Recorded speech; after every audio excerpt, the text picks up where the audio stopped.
ever have those days when you're just like, I should just call that journalist up and just be like, where are you getting all these Who is things? the sauce? I want to know who these sauces are. I'm longing to know who these sauces are. Where are these sauces? Like mirch masala wala sauces they are. To someone who knows her, they define her as fat. No, I'm not talking about just pretty hot and tempting. I'm talking about pretty, humble, and a top star. I'm talking about Kiara Advani, who joins me today only on India Today. Welcome, firstly. Thank you. What a cool introduction that was. I was waiting to see what PHAT stood for. But nice. Are you happy? I love it. It's amazing. But to begin with, Kiara, It's not humble at all right now. I was so immodest, and that's amazing. That's because I know Bhavna quite personally now. No, but I also want to know, firstly, congratulations. Bhool Bhulaiya is doing Bhool Bhulaiya 2 is doing so well at the box office. What does this success mean to you? Because again, worldwide, it's already crossed 200 crore club that we talk about usually, right? What does this mean to you? Well, I think we're so grateful that it's been loved so unanimously by the audience because it's a film we've all worked on for 2.5 years. So, it's been a long duration of making the film, and we were waiting anticipatedly for this movie to come out. People were waiting for it, but even as a team, we were excited to show it. We were excited, we waited for theaters to open, for things to go back to what we call normal, so that it could get, that community watching experience for everyone. And the fact that it's been loved so much, and as the numbers that you mentioned, I feel, and they're still watching it. I mean, It's running, it's the fourth week that's going to start, and so much love constantly for everything, for all the songs, for the scenes, for everybody's characters. I mean, it's a fantastic ensemble cast with such talented actors, having Rajpal, so Sanjay Mishra, Tabuji, everybody. I think it's just one of those films that we were really hoping for the best, and I think it surpassed all those expectations. And definitely, in a way, it's given hope to our industry. It's given hope to, to the fact that if it's a good film, people are going to come in, and theaters are back in business in that sense. So I think we're all very, very, very happy. When I watched Bhool Bhulaiya 2, the one scene that I cannot get over is the fact when you just do a chakrasana of sorts and, when you are in your element as Manjulika.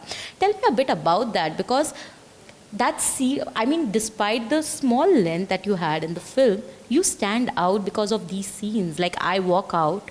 That scene actually was the scene that made me say yes to the film in the narration. Because I remember going ballistic laughing at the end of the scene when Sir had narrated it to me on Isa in the office. Because Aami Jai Tumhar is iconic, and when you think of Bhool Bhulaiya 1, you remember that song. So when he told me that this is, when he narrated the scene to me, at that moment, and it comes right, like maybe 5 minutes after the interval. So it was literally halfway into the narration, and I was like, so I'm doing this film. I hadn't even waited for the end of the narration.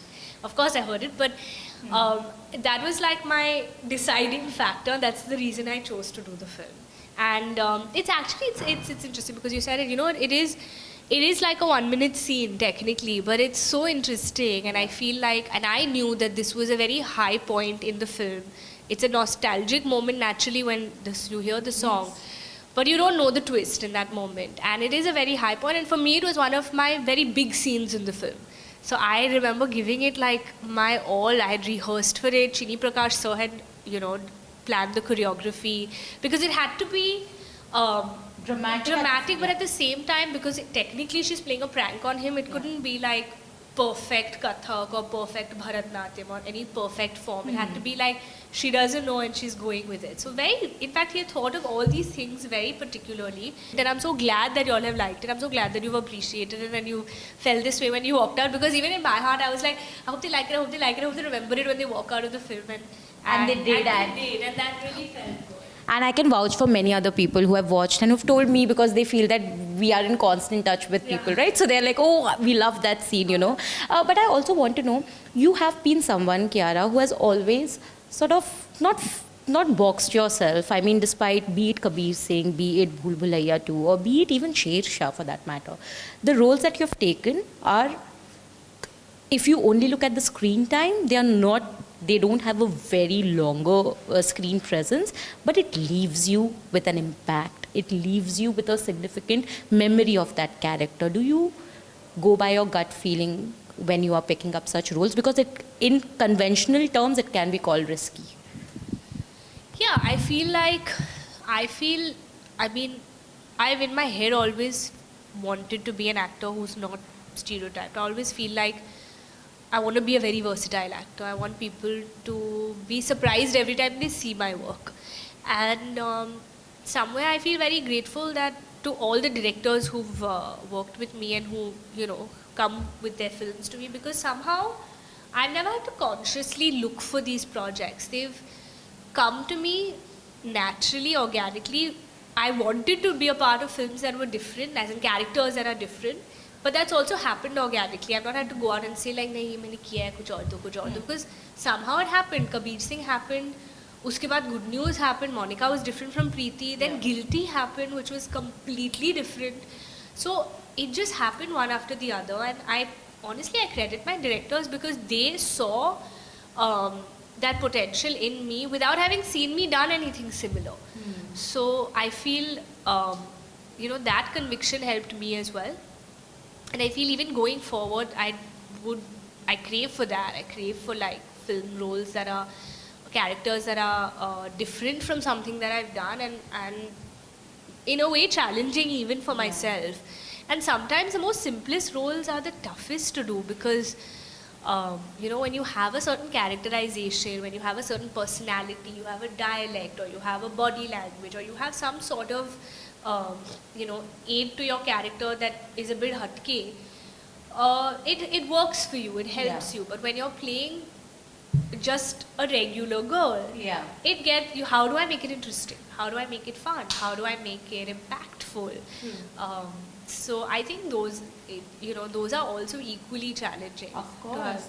To have. But as an actress, sometimes, because we have always seen that for the longest time, actresses were treated as some, like a prop in a film. That is changing, thankfully. Yeah, thankfully that is changing with the kind of roles you have been offered. Especially, I should mention Guilty. I absolutely loved it. I remember speaking to you after that, and I was just like, oh my God, this was so good. Do you think in the industry there is a shift in the way women characters are being written? Of course, the characters that you have played have been different, but do you think it is happening enough, or do you think there's still a long way to go? We're on our way there. I feel it's definitely happening, but because if I have to speak of, say, Jug Jug Jio, for example, I speak of it also because it's releasing soon.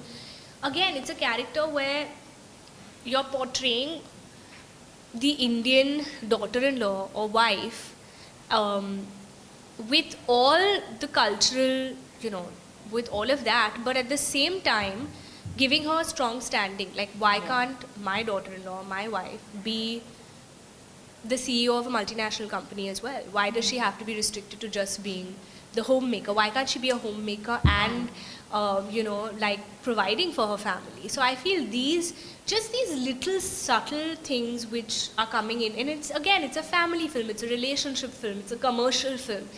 But you're kind of very subtly saying that this is today's Indian woman. And I feel in that sense, we are, or even if I have to go to a Preeti from Kabir Singh, why can't I have a flawed character based on, you may see it in a certain way, I may see it differently, but in terms of why can't I show, why can't I show it in a grey space? Why can't I show it in an imperfect space? Why not? Guilty for that matter. It was a very strong subject that we was talking about, and again, why can't the lead character be like like Guilty? I feel was breaking all those stereotypes. Even though I was headlining the film, but I wasn't the typical how a heroine should be technically.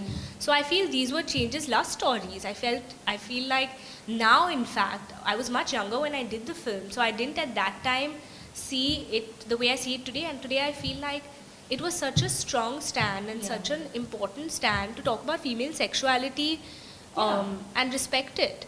So I feel like there have been these path changing, I'm just talking about my own career, but there have been even in our industry. I mean, you've had female actresses who've, pushed the envelope and are making that change and are doing that. So I think it's happening. I definitely think we're on our way there. And it's a matter of time that we see it more frequently without us having to like specifically talk about it or put this in perspective. I think the reason we need to speak about it right now is so that it happens in a couple of years from now, and we will talk in retrospect that you remember. Kiara, I also want to know, I mean, when you started off Ugly to now, it's been such a great journey and an arc while you're trying different things. Where do you draw this sort of motivation and this inspiration to stand out despite, I mean, when you're doing something which is working for you, you want to stick to it for a while, but you don't. I want to know, where is this coming from, this conviction and this motivation? I think it's a hunger. I think it's a hunger that I had ever since I knew this is what I wanted to do in my life. I feel like my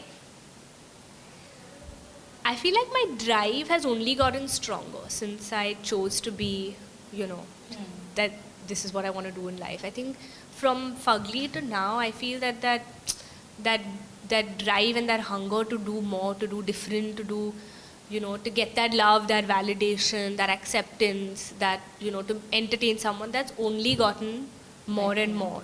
And yeah, better for me, and I think that's important. I mean, you don't want to be complacent. You don't want to be, like, okay, I'm happy. No, I want to keep pushing that envelope for myself, because somewhere, as you, especially with more work, with more experience, you know your potential. And I think with these years going by, maybe a couple of years ago, the people around me, directors, producers, my own team for that matter, I think they saw my potential even before I realized it. But now, when I'm seeing my own work, when I'm seeing myself, or when I'm seeing what I'm doing, or whatever, I'm feeling like, and then I know that there's so much more that I want to do, and there's so much more that I have that I can do, and that I want to try and do. So I feel that hunger, that kind of knowing your own potential has come into play in a way that there's a long way ahead. There's a long way. In my mind, that road is, it's just the beginning. It's just the beginning, literally. Literally. I want to quote a song which has just come today, which is also one of my favorites today. The best is yet to come. I think that is what it is. The best is yet to come. Definitely. Yeah, that is what it is for you. But also I want to understand that, when we compliment you and we tell you that today, with the kind of box office success, and not just that, the compliments that you have been getting and the adulation for the performance that you have been getting, people literally tell and keep you in the same league as, say, Deepika or an Alia or others who have started way before, perhaps, or maybe who got stardom way before, right? How do you react to all of that? Does it ever, like how do you take it? I feel like it's amazing, because I think they are amazing as actresses. So it definitely feels that you're doing something right, and it's only motivating. It's honestly only more motivating. Because I do admire them, and I mean, I've loved their work. I absolutely love their work.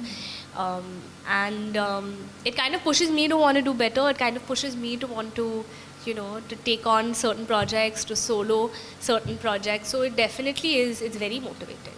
But do you ever take the pressure of the expectations that fans have?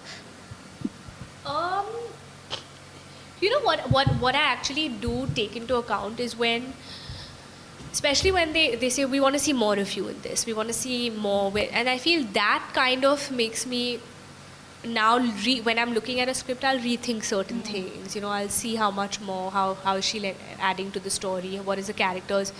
All of these things play a big role now. But that's the only pressure. I don't think that, I don't know, I feel like I try not to take on so much pressure. I mean, there's enough of it. I don't think we should add any more. But in a constructive way, some amount of it definitely. That should be the motto eventually, right? Like you need to take some things in account which can only add to your growth eventually, right? But now also you have such amazing films coming up. I mean, of course, Jug Jug Jio is right here, and then Govinda Vietnam, and RC15 as well, which also marks your sort of like you a big, yeah. So tell me a bit about that as well. How is it shaping up? We have seen your selfies with the Ram Charan's pet that they have and everything. How is that shaping up? It's shaping up very well. I mean, it's Shankar sir, and he is a legend. Um, and there's just so much to learn when you're on that set and when you're working with sir.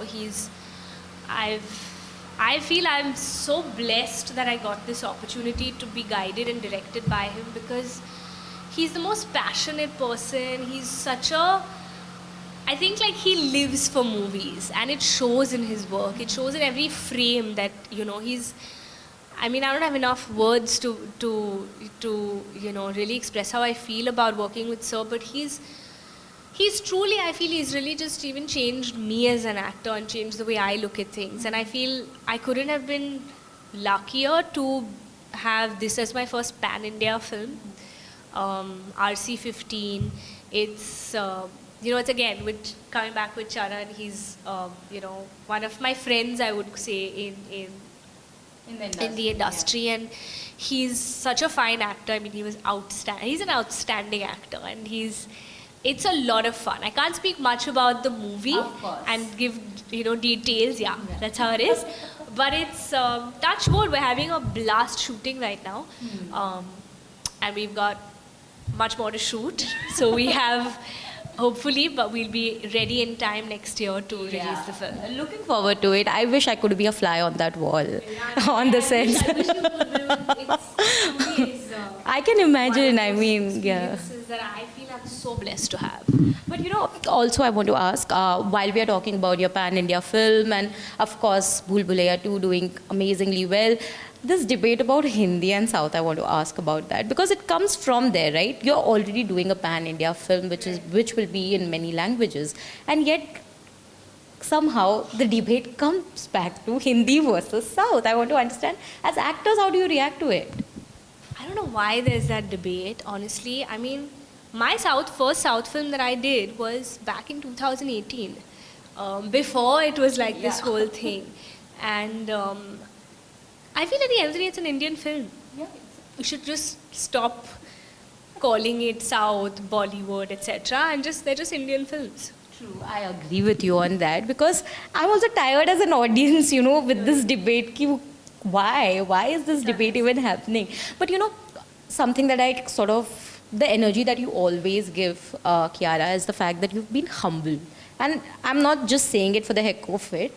It is a fact. I mean, and also you're punctual, which is very rare in this industry. I want to understand, come on, Kiara, I think it's very rare. I don't think I need to tell anything on that. But I want to understand what keeps you grounded despite all the stardom that you have been attaining over the years. This is the only way I know how to be. I think, honestly, I think like it comes from like my childhood, school. We were always, I mean, these are basics, right? Like punctuality and all. I mean, I would never want to. I think I respect people, I respect their time, and it comes from there, it comes from my parents. My mother will be very happy when she hears this, that you said humble and all. She'll be like, "Ghar pe to nahi lagta." I'm just kidding. No, of course, mom and daughter always happens. But I feel my grounding comes from my surroundings. I think my team, who I've been with from the start, they really keep me as rooted as I can be. My family, my schooling. And then I feel I feel like I always believe that, if anyone wants to pinpoint on, okay, your performance or something, that's fine. I understand that. But I'd never want to let anyone down or on these other basic things, like just respecting people, respecting their time, these should be basic things. Yeah. So in that sense, I think thanks to my school for making sure we were always on time. It was drilled in us that it's helped me even now in the real world. She's ready for that thank you speech to parents. Yeah, I just like, gave it. Thanks, mom and dad. This one's for you. But how have they impacted you and your career decisions as well? Because like you have also always maintained, they have been a very integral part of everything that you do. They have helped you shape the kind of person that you are today, right? How have they impacted your career decisions as well? I think, honestly, like script decisions, film decisions have been very instinctive. I do sometimes, like, I'll sound it off to my dad and I'll discuss it with my mom, like, okay, this is what I've really liked. And sometimes I'll hear everybody's opinion. I'll hear what everyone has to say. Maybe in a very subconscious way, it does kind of add to my decision. But eventually it's like sabki suno khud ki karo, because I feel that at the end of the day that it's your responsibility. It works, doesn't work, it was your decision. Nobody else to say. Exactly. Yeah. So, but I just feel they've just been very supportive as parents, whether it's been, sometimes I feel even if I get upset about something that's written or something that I've read about myself, and my parents will be very cool about it and be like, "Arey, forget it." And, you know how they write all these things. And I think, and then when they are a bit like, "Why have they written this about? It's not true. Why has this come out of the paper?" And then I'll be like, "Mama, forget it. You're the only one reading it. Don't worry, nobody's reading it." All that happens. So we have this, when I'm a little down and out, they'll tell me, and when they're a little down and out, I'll tell them. But they've been very supportive in just like, I still live with my parents, and I'm sure I will be till whenever in life. So I feel that kind of keeps me that homeliness and that grounding that comes from there. And I'd have it no other way. Yeah. I think we should thank them for you being you at this point. But also, like you mentioned, I also want to know, you are an emotional person, Kiara. Everyone knows that in the industry. So when, like you said, when you read something about yourself, be it personal or professional, how do they react? I think by now you are sort of immune to it, but as parents, are they immune to, especially when it is something about your personal life? Because they're parents after all, right? I mean, for them, it will always be difficult. How do you make them like sort of calm down that, okay, I mean, it's true or false or whatever, like how?